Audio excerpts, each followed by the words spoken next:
स्वतः बजरंग सोनवणे नावाचे जे खासदार आहेत, त्यांचा हा पोरगा आहे, त्यांचा हा लेख आहे, त्यांचं एक कार्ट आहे.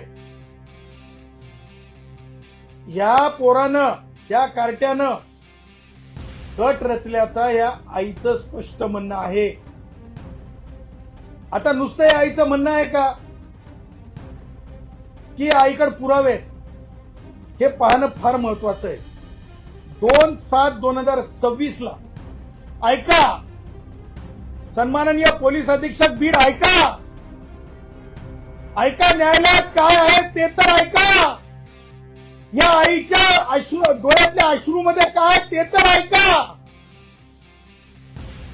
सुप्रियाताई आणि रोहित पवार हे काय महाराष्ट्राचे कर्ते करविते नाहीत. पोलीस अधीक्षक बीड, तुम्ही घाबरू नका, तुम्ही घाबरू नका.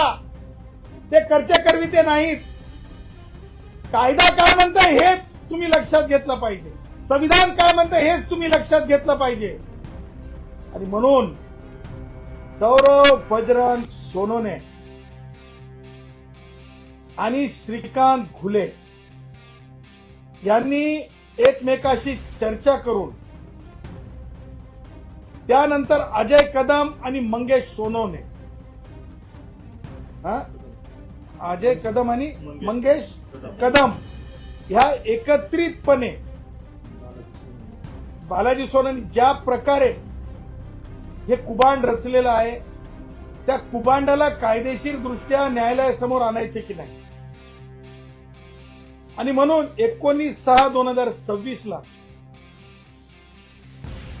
ती जी तारीख आहे, त्या तारखेप्रमाणे जर आपण बघितलं तर त्या तारखेचा घटनाक्रम जर बघितला तर कटाच्या बाबतीतलं जर बघितलं आपण घटनाक्रम, तर तो घटनाक्रम माननीय ज्युडिशियल मॅजिस्ट्रेट फर्स्ट क्लास कोर्टामध्ये 8/7/2026 ला स्पष्टपणे 4 साक्षीदारांनी सांगितलंय, 4 की कशा प्रकारे कट रचला होता आणि त्या कटामध्ये सौरभ बजरंग सोनवणे कसा सहभागी आहे. कॉल डिटेल्स आता आलेत,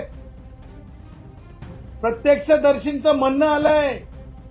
मय्यत ज्या वेळेस जीव जात होता विलास गुलेंचा, त्या जीव जाण्यापूर्वी आपल्या सख्ख्या भावाला त्यांनी सांगितलंय आणखीन काय पुरावा पाहिजे, आणखीन काय पुरावा पाहिजे एसपी साहेब. मंडळी, ह्या आहेत गुणरत्न सदावर्ते. बीड जिल्ह्यातल्या विलास घुले मृत्यू प्रकरणात त्यांनी गंभीर असे आरोप केलेत. बजरंग सोनवणेच्या मुलाने, कार्ट्याने हा कट रचलाय असं ते म्हणतात. तर बजरंग सोनवणे यांच्या मुलाचं सौरभ सोनवणे यांच्यावर असलेल्या या कटाच्या गंभीर आरोपांचा हा सारांश या ठिकाणी मांडण्यात आलेला आहे. न्यायालयीन प्रक्रिया, साक्षीदारांचे जबाब आणि पोलिसांच्या भूमिकेवर प्रकाश या ठिकाणी टाकण्यात येतोय. सौरभ सोनवणे आणि साथीदारांमध्ये चर्चा आणि कुभांड रचल्याचा आरोप या ठिकाणी करण्यात आलाय. पीडित मातेची पोलीस अधीक्षकांकडे दाद मागितल्याचा व्हिडिओ समोर आलाय.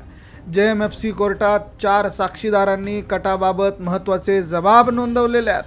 आरोपींमधील संभाषणाचे तांत्रिक पुरावे उपलब्ध असल्याच्या गोष्टी या ठिकाणी सांगितल्या जातात. 4 साक्षीदारांनी कोर्टामध्ये कटाच्या सहभागाची पुष्टी ही केलेली असल्याचं या ठिकाणी सांगितलं जात आहे.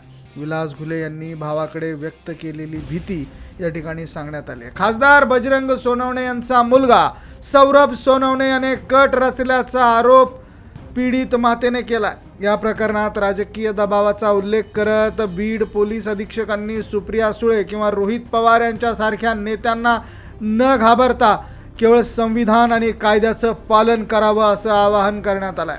या कटामध्ये सौरभ सोनवणे, श्रीकांत घुले, अजय कदम, मंगेश सोनवणे यांचा सहभाग असल्याचं या ठिकाणी सांगितलं जात आहे.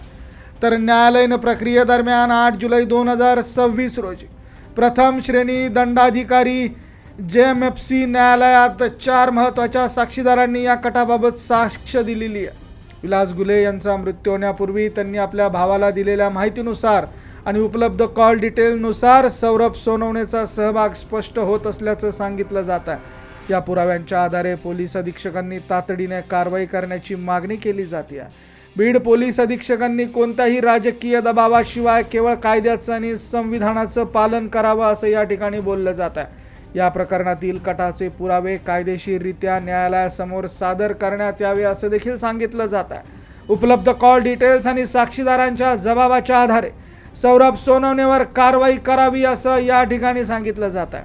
विलास घुले यांच्या मृत्यूच्या पूर्वी कायदेशीर दखल ही घेतली गेली पाहिजे, त्या जबाबाची कायदेशीर दखल घेतली पाहिजे असं या वेळेस गुणरत्न सदावर्ते यांच्याकडनं सांगितलं जात आहे.